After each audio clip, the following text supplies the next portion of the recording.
climate is changing. Greenhouse gases emitted by humans are warming the Earth. This has serious implications. Oceans are acidifying. Sea levels are rising. Deserts are expanding, and extreme weather events may become more common or more severe. We can prevent some of these consequences by reducing the emission of greenhouse gases. This tackles the problem at its root.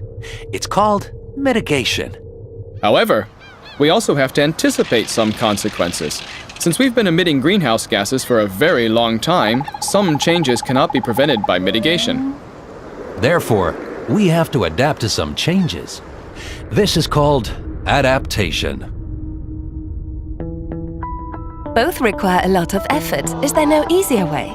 If we humans are already changing the climate today, can't we just change it intentionally? Let's take control. Welcome to climate engineering. Let's manage the climate on a large scale and with surgical precision. Two methods can help us with that. Either we extract greenhouse gases from the air to slow down the warming of the atmosphere, or we reflect sunlight from the Earth, then temperatures will drop quickly. How does it work? Here's an example. We can capture greenhouse gases by building artificial trees. They remove CO2 from the air. In principle, we already have technologies that could do that, although they would require a very large amount of energy. And where can we put the CO2? It needs to be stored safely and for a very long time. And there will be a lot of it to store. Oh! Well, we can also sink the CO2 in the sea by fertilizing the ocean. That makes algae grow, and just like trees, algae bind CO2.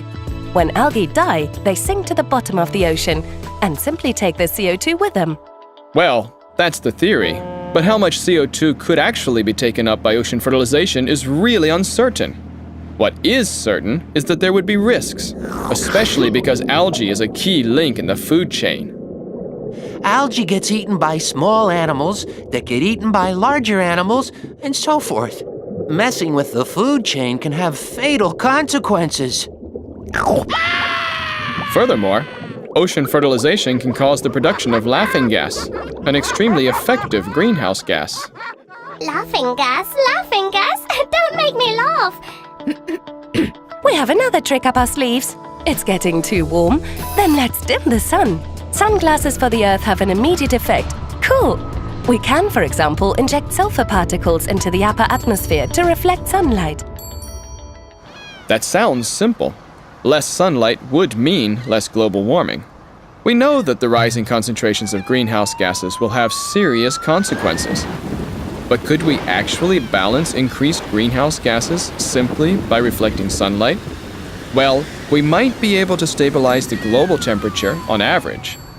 But reflecting sunlight does not have the same effects as reducing greenhouse gases.